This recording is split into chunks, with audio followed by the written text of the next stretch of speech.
Shalom, salam damai sahabat Oase Rohani Katolik yang terkasih. Apa kabar? Kiranya Anda selalu bersuka cita, juga dalam keadaan sehat, dan selalu bersemangat. Bertemu kembali bersama saya Magdalena Pinky Beran, dan saya gembira sekali dan juga bersyukur kita masih diberi kesempatan untuk bersama-sama berdialog dalam iman Katolik lewat bacaan liturgi harian. Selamat bergabung. Selamat bertemu kembali di Oase Rohani Katolik. Dan untuk permenungan kita dalam kesempatan kali ini, kita akan kembali diajak melihat betapa besar cinta Tuhan dalam rencana-rencana indahnya untuk kehidupan kita umat manusia.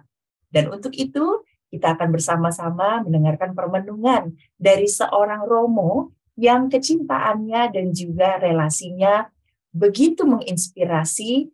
Kecintaan dan relasinya terhadap Bunda Maria, maksud saya begitu menginspirasi. Dan beliau juga adalah pastor mahasiswa Keuskupan Agung Jakarta, kemudian juga pastor Legio Maria se-Indonesia Barat, dan beliau juga pastor pemuda Katolik Jakarta. Kita bertemu dengan Romo Antonius Didit Supartono Projo. Halo Romo Didit, apa kabar?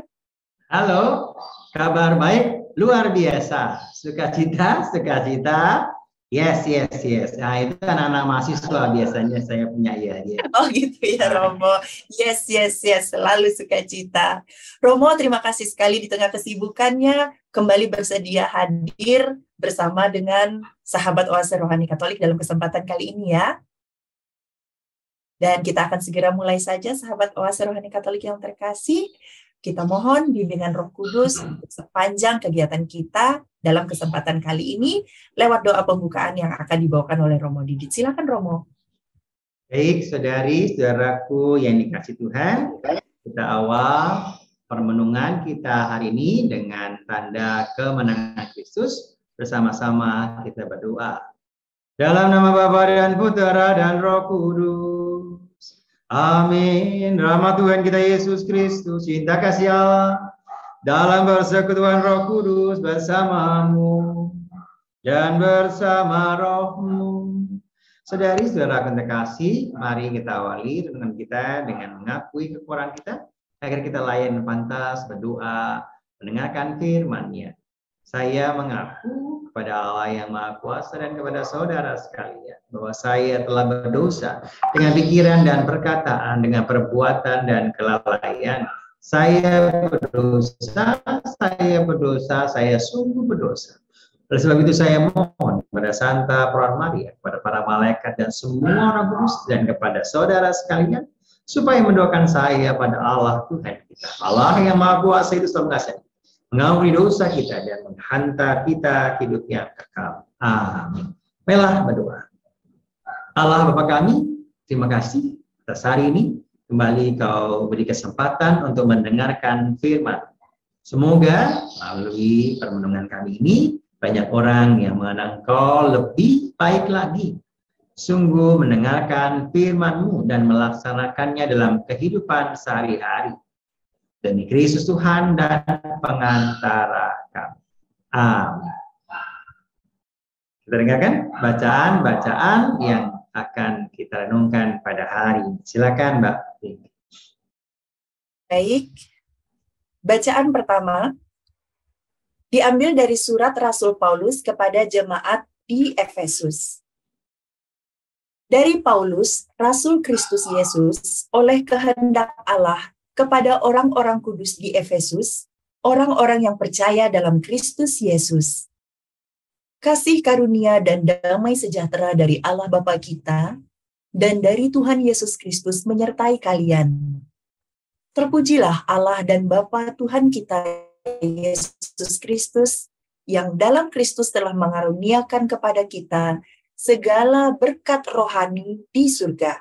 Sebab di dalam Dia Allah telah memilih kita sebelum dunia dijadikan, supaya kita kudus dan tak bercela di hadapan-Nya. Dengan kasih, Allah telah menentukan kita menjadi anak-Nya oleh perantaraan Yesus Kristus sesuai dengan kerelaan kehendak-Nya, supaya terpujilah kasih karunia-Nya yang mulia yang dianugerahkannya kepada kita dalam Dia yang dikasihinya. Sebab dalam Kristus dan oleh darahnya, kita telah memperoleh penebusan, yaitu pengampunan dosa menurut kekayaan kasih karunia-Nya, yang Ia limpahkan kepada kita dalam segala hikmat dan pengertian. Sebab Allah telah menyatakan rahasia kehendak-Nya kepada kita, sesuai dengan rencana kerelaannya, yaitu rencana kerelaan yang dari semula telah ditetapkannya dalam Kristus sebagai persiapan kegenapan waktu Kristus sebagai kepala, baik yang di surga maupun yang di bumi. Demikianlah sabda Tuhan. Mazmur tanggapan. Refren. Tuhan telah memperkenalkan penyelamatannya. Tuhan telah memperkenalkan penyelamatannya. Nyanyikanlah lagu baru bagi Tuhan, sebab Ia telah melakukan karya-karya yang ajaib.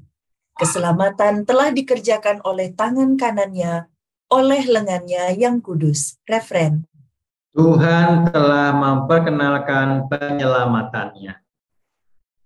Tuhan telah memperkenalkan keselamatan yang datang daripadanya, telah menyatakan keadilannya di hadapan para bangsa. Ia ingat akan kasih dan kesetiaannya terhadap kaum Israel. Refren. Tuhan telah memperkenalkan penyelamatannya. Segala ujung bumi telah melihat keselamatan yang datang dari Allah kita. Bersorak-sorailah bagi Tuhan, hai seluruh bumi, bergembiralah dan bermasmurlah. Refren. Tuhan telah memperkenalkan penyelamatannya. Bermasmurlah bagi Tuhan dengan kecapi dan lagu merdu, dengan nafiri dan sangkakala yang nyaring. Bersorak-sorailah di hadapan Raja, yakni Tuhan. Refren. Tuhan telah memperkenalkan penyelamatannya. Sahabat Oase Rohani Katolik yang terkasih, sekarang mari kita persiapkan hati kita lebih dalam lagi untuk mendengarkan Injil Tuhan. Haleluya, haleluya, haleluya, haleluya. Akulah jalan kebenaran dan hidup, hanya melalui aku orang sampai kepada Bapa. Haleluya,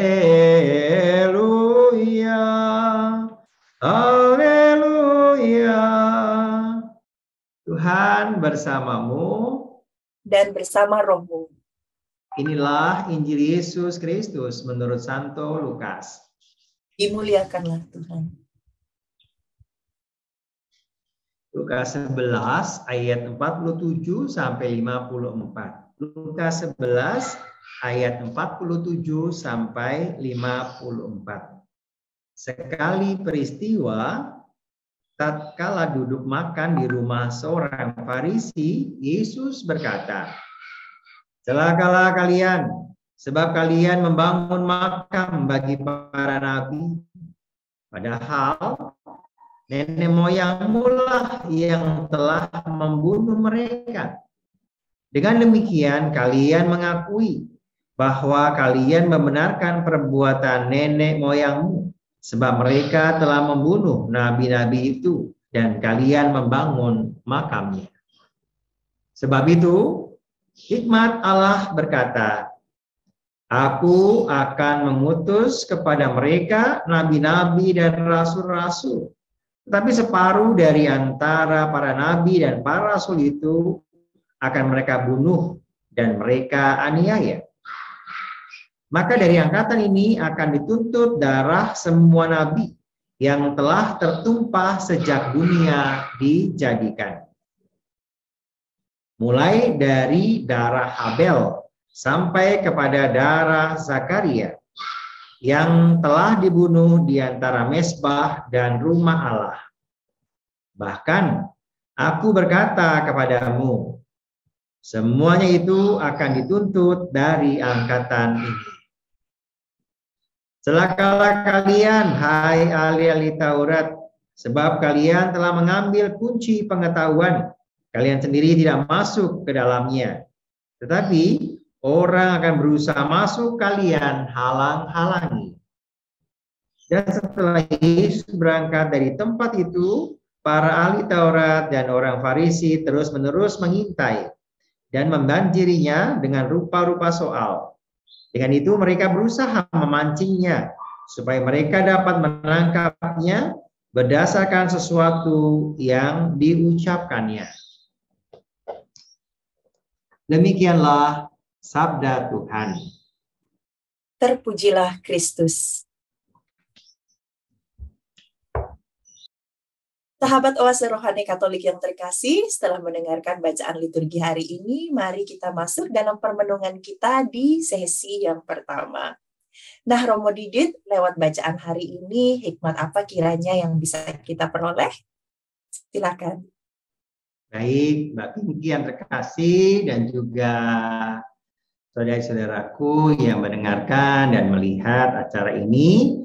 Ada dua sesi yang akan kita renungkan, bacaan pertama dan bacaan kedua. Sesi pertama dari surat Rasul Paulus kepada jemaat di Efesus. Sebuah salam yang biasa diawali oleh seorang rasul Paulus kepada umatnya, yaitu di Efesus. Ada dua hal yang saya temukan dalam bacaan pertama hari ini, khususnya di ayat yang ke-3, 4, dan seterusnya.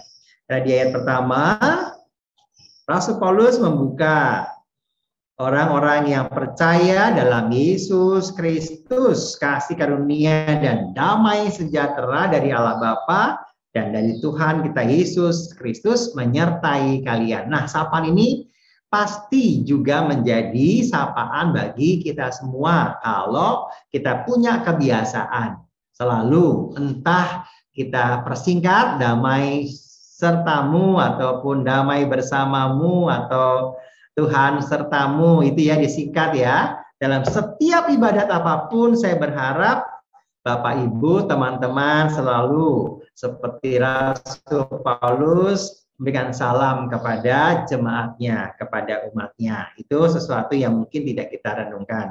Tapi poin selanjutnya di ayat berikutnya, kita bisa renungkan, yaitu Allah memilih kita sebelum dunia dijadikan. Jadi bagaimana Allah sudah merencanakan menciptakan kita semua. Ini poin yang sungguh-sungguh kita renungkan, teman-teman. Anda, Pak Pinky, bertemu dengan saya saat ini, pasti ada sesuatu yang sudah menjadi rencana Allah. Kita bisa mengudara, bisa mewartakan firman Tuhan pada hari ini. Saya pun demikian, sejak saya lahir kok sakit-sakitan, lalu saya masuk seminari dan saya mencintai Bunda Maria. Sampai tanggal 13 menjadi tanda yang spesial bagi saya. Sejak ORK berdiri, pasti tanggal 13 saya sering diminta. Bahkan dulu pasti setiap bulan, Januari, Februari, sampai Desember itu pasti orang-orang nggak bosen juga ya. Saya juga nggak bosen juga. Saya tanggal 13 pasti saya yang memberikan renungan. Itu poin yang pertama. Lalu yang kedua adalah Kristus oleh darahnya itu kita telah ditebus. Sehingga poin kedua ini, satu, tadi kita ya dengar, kita direncanakan. Sebelum dunia diciptakan kita sudah dikasihi. Lalu poin yang kedua, kita dikasihi sampai akhirnya Tuhan memberikan putranya menyelamatkan kita, dosa-dosa kita ditebusnya oleh darah Kristus, putranya sendiri. Itulah yang menjadi rahasia keselamatan Tuhan di muka bumi ini. Jadi dua hal yang mungkin kita renungkan pada hari ini sebagai butir permenungan bacaan pertama di sesi yang pertama. Silakan Mbak Pinky atau pemirsa sekalian, bila ingin memberikan sebuah pertanyaan, dua hal ini bisa kita godok bersama. Kok ternyata saya jadi pengacara ya? Bukan pengangguran banyak acara, kok saya jadi olahragawan ya, jadi atlet nasional ya, membanggakan nama bangsa ya, itu sudah rencana Tuhan. Kok saya sekarang jadi ibu rumah tangga ya, dulu saya cantik-cantik, kreatif, lalu dan sebagainya, ujung-ujungnya harus nyeplok telur, nyiapin makanan anak-anak, harus nyetrika gitu ya, nggak kebayang. Nah, itu sudah rencana kehendak Allah ya Bapak Ibu sekalian. Lalu poin yang kedua, bagaimana Kristus itu berjuang. Kristus itu memberikan dirinya dengan cinta yang luar biasa. Saya, Anda, kita semua berdosa ditebus dengan darahnya yang mahal. Sehingga kalau kita dengar ada sebuah lagu ya, bukan dengan darah yang mahal ya, bukan dengan emas perak kau menebus dosaku, tapi dengan darah yang mahal. Sehingga akhirnya pengampunanmu itu melebihi dari apapun juga yang ada di muka bumi ini. Itu saudara-saudariku, Mbak Pinky yang terkasih. Ya, Romo, ini jadi menarik sekali. Sebuah kontradiktif dalam pikiran kita bahwa kita sudah ada dalam rencana Tuhan, itu ya jauh sebelumnya, tapi bagaimana kita melihat apakah segala sesuatu yang terjadi dalam hidup kita ini adalah hasil dari pilihan-pilihan kita atau memang sudah benar-benar bagian dari rencana Allah, sudah ditentukan oleh Allah. Itu bagaimana kita melihatnya ya Romo? Oke, baik ya. Persis kalimat di ayat berapanya persis setelah ayat ke-3 dan seterusnya, Allah kan dikatakan telah memilih kita sebelum dunia dijadikan. Nah, tapi ada nih tambahannya kalimat itu ya, bukan hanya sekedar memilih, supaya apa? Supaya kita kudus dan tak bercela di hadapannya. Jadi, kalau kita sudah dipilih, harapannya kita nggak bercelah di hadapan Allah. Sehingga akhirnya kasih itulah yang menjadikan kita menjadi anak-anaknya, dan Kristuslah menjadi yang sulung. Jadi, kalau Anda, saya, kita semua dipilih oleh karena cintanya yang lebih besar dari segala apapun yang ada di muka bumi ini, harapannya adalah semoga kita mau menjadi orang-orang kudus di hadapannya, bukan karena kecakapanku, ya kan? Bukan karena kehebatanku, bukan karena fasih lidahku, kau dipilih, kau diangkatnya. Artinya apa? Saya dipilih oleh Allah menjadi imam misalnya, Mbak Pinky menjadi host ataupun menjadi ibu rumah tangga ataupun menjadi karyawan, bukan sesuatu yang hebat dari saya, dari kita semua, bukan. Tapi karena Allah itu begitu besar. Semua karena anugerahnya kau beri kepada kita, semua cuma-cuma. Maka kita pun harus memberikannya dengan cuma-cuma. Minta maaf, saya lagi ekspresi suka nyanyi dari teks-teks yang ada itu ya. Meskipun suaranya falas, ya nggak apa-apa lah daripada dibanding-bandingkan ya. Ongkong ini kau dibanding-banding. Lagunya kan gitu ya. Saya kalah kita kalau sebagai penyanyi. Tapi sebagai penghibur, sebagai apa, biar firman itu masuk, biasanya orang lebih mudah dengan lagu, dengan kidung gitu ya. Silakan Mbak Vicky, mungkin ada pertanyaan lain dan bisa membuka kembali sesi yang pertama ini. Poin yang kedua belum ditanya. Ya, berarti satu catatan bagi kita semua adalah bahwa tadi menurut Romo kita itu sudah dipilih menjadi anak kesayangannya. Berarti hidup kita ini adalah sebuah ungkapan sukacita karena sudah dipilih itu. Berarti tidak ada alasan sebenarnya untuk kita tidak bersukacita dan tidak mencapai potensi terbaik kita, karena Tuhan bekerja dalam segala sesuatu untuk anak-anaknya yang dipilih ini sebenarnya ya Romo. Tapi Siap. kita gampang merasa bahwa kita ditinggalkan Tuhan. Kira-kira apa yang membuat kita gampang berpikir sebaliknya ya Romo? Oke.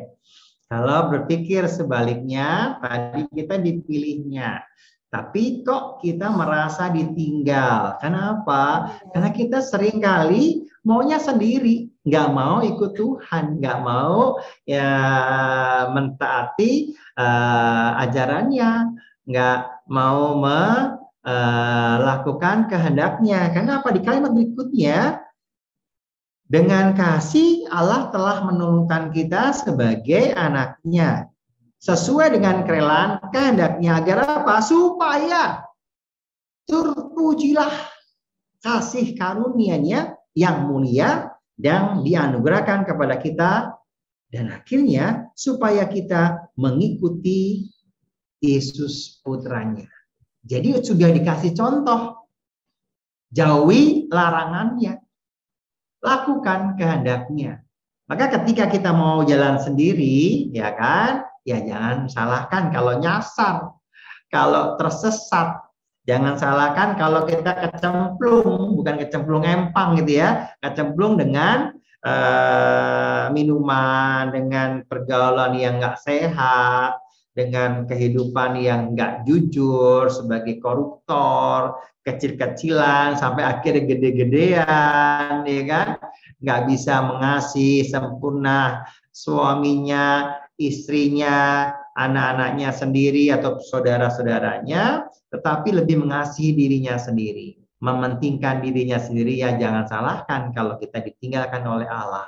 Kalau kita merasa, oh Tuhan nggak pilih saya, oh ternyata saya ditinggalkan, saya berjuang sendiri. Teman-teman, saudari-saudaraku yang terkasih, kalau hari ini kita mendengarkan begitu indah dalam bacaan pertama, Efesus 1:1-10, karena kasih karunia Allah, kita akhirnya dipilih dan kita mau menjadi kudus kalau kita mengikuti kehendak Allah melalui Yesus putranya. Maka kalau kita malah merasa tidak dipilih, merasa ditinggalkan, jangan-jangan kita nggak mau ngikutin. Jadi kita harusnya jalannya Tuhan Yesus ke depan gitu ya. Kita nyengseng ke kanan, oh, ada yang bagus tuh, ada ini. Nah, akhirnya lama-lama kita nyasar. Aduh, di mana ya? Salah sendiri, rasain lu gitu ya. Kalau misalnya kalau Tuhan Yesusnya itu jahat, tapi Tuhan Yesus baik, masih nungguin kita nyasar. Tuhan Yesus nongkrongin aja di situ ya. Sampai kita balik lagi, Tuhan Yesus terima nggak? Masih terima kita. Cuman masalahnya kita muter-muternya terlalu lama nggak nih, jauh nggak nih, ketemu satu, ketemu dua, ketemu tiga orang, akhirnya sudahlah, sudah kena, akhirnya ditangkap, sudah 10 bulan, masuk bui, akhirnya sudah sakit dan sebagainya, baru lagi ketemu lagi Tuhan Yesus masih menerima kita. Itu sebabnya saya juga berjuang bersama dengan warga binaan di lapas-lapas ataupun di rutan-rutan ataupun di KPK, karena saya juga ada fungsi ataupun tugas saya yang keempat, itu mendampingi warga binaan di rutan, di lapas, di lembaga permasyarakatan yang lain, dan juga mereka-mereka yang diuji sama Tuhan karena meninggalkan, nggak menjauhi larangannya, tapi malah melakukan larangannya, tapi Tuhan tetap setia, menunggu, menantikan kita. Ini poin yang pertama. Nah, Romo, tadi poin 1 sudah kita kupas cukup dalam ya, tentang bagaimana kita dipilih Allah sebelum dunia ini dijadikan. Berarti betapa Tuhan cinta dengan kita. Nah, kemudian tanda cintanya yang kedua itu adalah dalam poin yang kedua, bahwa kita ditebus oleh darah Kristus. Itu bagaimana permenungan lebih lanjutnya ya Romo?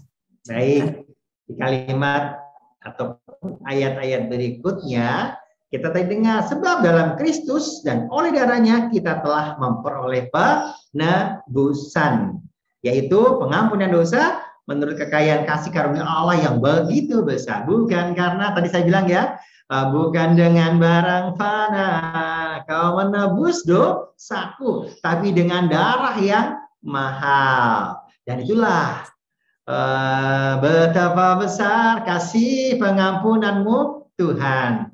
Sebab apa? Sebab tak kau pandang hina hamba yang berdosa ini. Itulah yang menyebabkan lagu itu dibuat dari teks ini. Betapa besar kasih pengampunanmu Tuhan. Semua yang dilakukan Allah semata-mata untuk menyelamatkan manusia yang diciptakannya. Maka sejak awal tadi poin pertama ya, kita dipilih agar kita kudus. Tapi kita mau jalan sendiri, kita mau memisahkan diri. Nah itulah akhirnya Yesus putra Allah sendiri menjadi manusia, mau menebus kita yang berdosa ini ditunggu. Dan akhirnya bukan sesuatu yang murah. Bukan dengan bon kosong ataupun bukan dengan barang-barang duniawi yang akan habis dimakan ingat, tapi oleh darah, oleh kematian, oleh penderitaan yang tidak terbayangkan. Bayangin orang nggak bersalah, Yesus benar, kok disalib seperti penjahat? Kalau bukan karena kasih karunia yang begitu besar, kita nggak mungkin akan ditebus. Maka dari itu, kalau banyak film-film India gitu ya, film-film orang yang nggak bersalah itu menjadi korban, itu sebenarnya contoh kecil sederhana apa yang dilakukan oleh Yesus, Tuhan Juru Selamat kita. Dia sudah besar, dia nggak pernah melakukan kejahatan, dia selalu membantu menolong orang lain, menyembuhkan orang yang sakit, membangkitkan orang mati, memberi makan banyak orang, kok malah mengalami kematian. Banyak loh kisah-kisah di muka bumi ini, orang yang baik malah masuk penjara, orang yang bersuara benar malah dipertanyakan, malah nggak bisa memimpin, dan itu sudah terjadi. Oleh karena itu, jangan mengalahkan sesuatu yang benar melawan sebuah ketidakadilan. Sekarang semua gampang viral. Kalau sudah melakukan kejahatan akan dilihat, dan itulah karya Allah yang bekerja dalam diri umat manusia. Jangan biarkan kita semua itu membiarkan kejahatan di muka bumi ini. Dulu orang yang bersalah kok aman, sekarang pelan-pelan akan terlihat dan terekspos dengan orang-orang yang sederhana. Maka jangan main-main lagi sekarang Bapak Ibu sekalian, makin kekuasaan, makin besar, makin kaya, itu akan memperlihatkan kejatuhan. Tapi seorang yang rendah hati, seorang yang mau merendahkan dirinya di hadapan Allah, dia akan diselamatkan.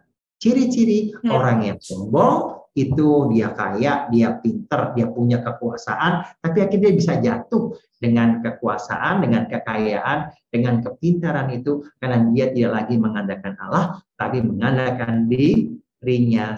Poinnya sederhana, Kristus wafat, Kristus mati, Kristus berkorban untuk kita manusia yang berdosa. Semoga pengampunan darah Kristus itu tidak disalahgunakan lagi oleh kita untuk menyembah, memuliakan Tuhan yang hadir dalam diri Kristus, di dalam diri sesamanya. Amin. Pas. Amin. Aduh, luar biasa Romo Didit.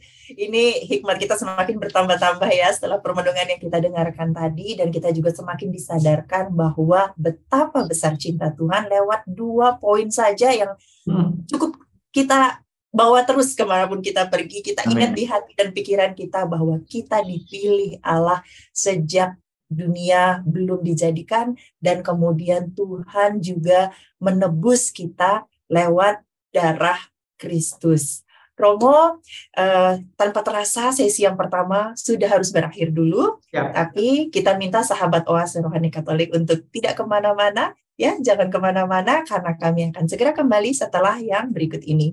Iya.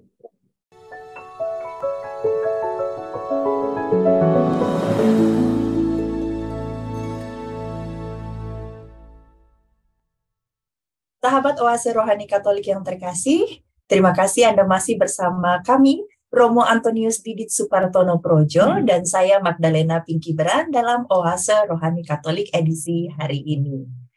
Sebelum kita lanjutkan sesi yang kedua, saya ingin mengajak Anda untuk mengirimkan berbagai masukan atau juga sharing iman lewat email di orkkaj2021@gmail.com, atau bisa juga dengan langsung menghubungi nomor telepon 0881 0215 33438. Kami tunggu. Sekarang mari kita masuk sesi yang kedua. Nah, Romo Didit, makna iman apa lagi yang bisa kita gali lebih dalam lewat bacaan hari ini? Baik, Mbak Pinky dan juga para pemirsa. Mungkin ada yang baru bergabung nih, Mbak Pinky ya, bersama dengan kita di sesi yang kedua. Maka singkat saya akan memberikan inspirasi ataupun masukan dari poin yang pertama, sesi pertama. Ada 2 poin tadi di sana. Kita dipilih sejak dunia, sebelum dunia dijadikan. Artinya sebelum kita ada, sebelum kita dilahirkan, kita sudah dipilih untuk menjadi kudus. Itu poin pertama dari sesi yang pertama. Lalu poin yang kedua, kita berdosa, kita bersalah, tapi kita diampuni. Kita mendapat pengampunan, penebusan oleh Kristus melalui darahnya yang mahal. Bukan dengan uang, bukan dengan kekuasaan, bukan dengan emas dan perak ataupun apalah namanya, tapi dengan darah. Dengan sesuatu yang luar biasa, Yesus mengorbankan dirinya untuk menebus kita. 2 poin itu mungkin bisa kita renungkan dalam permenungan hari ini, di hari Kamis biasa pekan yang ke-28. Nah, memasuki bacaan Injil untuk menjembatani, ternyata bacaan Injil hari ini, wow, cukup menyeramkan ya. Karena pertama-tama langsung dikatakan, celakalah kalian. Nah, itu ya. Sebab kalian membangun makam. Nah, dia yang udah pernah ke makam belum nih? Ada yang belum pernah ya. Di makam itu dalamnya pasti penuh dengan tulang-tulang dan luar biasa.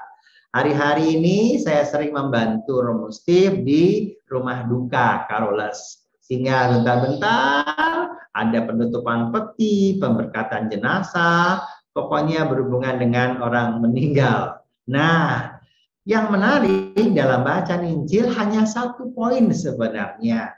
Kita melihat bagaimana orang-orang Farisi, ahli-ahli Taurat, itu membuat Tuhan Yesus itu kecewa, kesal, marah ya mungkin ya. Karena apa? Mereka membuat makam bagus-bagus, luar biasa. Padahal nenek moyang mereka lah yang membunuh nabi-nabi itu. Jadi Yesus hanya mau melihat kemunafikan orang-orang Farisi, ahli-ahli Taurat yang hanya memperlihatkan sesuatu yang lahiriah, yang baik di permukaan. Dari ayat pertama sampai ayat akhir, intinya isinya sebenarnya cuma itu. Karena dikatakan, celakalah kalian, ahli-ahli Taurat. Kalian mengambil kunci kerajaan Allah. Tapi kalian nggak mau masuk. Tapi orang mau masuk dihalang-halangi. Nah, itu juga orang yang munafik. Orang punya kunci ya untuk sebuah kamar tempat yang bagus. Kalian nggak mau masuk di dalamnya, tapi orang lain yang membutuhkan mau masuk. Nah, nanti aplikasinya gimana? Dulu zaman COVID-nya luar biasa ya, 2 tahun yang lalu orang sakit membutuhkan tabung oksigen. Orang beli tabung oksigen, benar nggak? Biar dia nanti bisa kalau nafasnya sesak, tapi sebenarnya dia nggak sakit, masih belum sakit. Ada orang yang membutuhkan tabung oksigen itu, juga oksigennya. Kalian halang-halangi, kalian nggak bantu mereka. Nah, inilah orang-orang munafik, orang-orang jahat yang hanya mementingkan dirinya sendiri, tapi kalian tidak membantu orang lain. Orang-orang munafik masih ada di sekitar kita. Sama seperti ayat Taurat, orang-orang Farisi yang memegang kunci pengetahuan, tapi kalian nggak mau masuk dalamnya. Orang yang mau membawa segala sesuatu untuk orang lain, tapi dia tidak membantu orang lain. Demikian, saya mau batuk, tapi nggak apa-apa, lanjutkan saja. Silakan Mbak Pinky bisa menyampaikan pertanyaan-pertanyaan seputar bacaan Injil. Karena poinnya cuma satu, orang-orang yang munafik hadir dalam diri ahli Taurat dan orang-orang Farisi. Sekian. Oke, baik Romo. Ini sepintas di dalam bacaan Injil yang dikatakan munafik di sini adalah para ahli-ahli Taurat. Tapi mungkin tanpa kita sadari, kita sendiri gitu ya, sering jatuh dalam sikap munafik ini. Kira-kira ada yang bisa kita lakukan, Romo, agar kita tidak gampang terpeleset jatuh menjadi orang-orang munafik? Apa ya pemicunya gitu? Dan apakah ada hal yang bisa kita lakukan untuk tidak terpeleset ke arah sana gitu, menurut Romo? Oke, baik. Mungkin kita bisa lihat lagi kalimat berikutnya. Jadi, selain orang-orang Farisi, ahli-ahli Taurat, orang-orang yang munafik, dia juga mau mencobai membuat orang-orang baik itu salah. Seperti yang dilakukan mereka kepada Yesus dan terus-menerus mengintai, mencari-cari kesalahan orang-orang yang baik. Maka kalau kita sendiri tidak jatuh untuk menjadi orang-orang yang munafik itu, apa yang mau dilakukan? Seperti pertanyaannya, minimal seperti bacaan pertama tadi, karena kita sudah dipilih sejak awal menjadi kudus, jauhi larangannya, ikuti kehendaknya. Maka jangan seperti ahli-ahli Taurat, orang-orang Farisi yang hanya mencari kesalahan orang lain, sedangkan dia tidak mau melakukan sebuah kebenaran ataupun memperbaiki dari kesalahannya. Orang yang merasa sudah paling benar. Rupa-rupa sifat seseorang, semakin orang punya kekuasaan, semakin mudah bisa jatuh dari kekuasaan itu. Maka semakin kita punya kedudukan yang tinggi, semakin kita punya tanggung jawab yang besar. Dalam perjalanan saya menjadi imam, khususnya hari-hari ini, saya sering mengamati orang-orang yang ada di jalanan. Bayangkan, 1-2 tahun terakhir ini saya lebih senang berjalan kaki dibandingkan dengan naik kendaraan. Meskipun memang sejak tahun 2000, sejak saya ditabiskan, setiap tanggal 13, saya pasti berjalan kaki ke Fatimah Jatinegara. 2010 ke Portugal sana, dapat spesial dari tur ke Tanah Suci. Lalu 3 tahun kemudian saya minta, Tuhan, saya bisa membawa orang tua saya, dan itu jawab 3 tahun kemudian, 2013, saya bisa membawa orang tua saya, papa mama saya ke Fatimah, Portugal. Dijawab.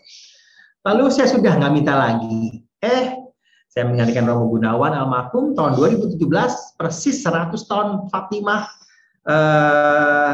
Bunda Maria dari Fatimah menampakkan diri, saya boleh ke sana lagi, persis 100 tahun. Maka bonus saya.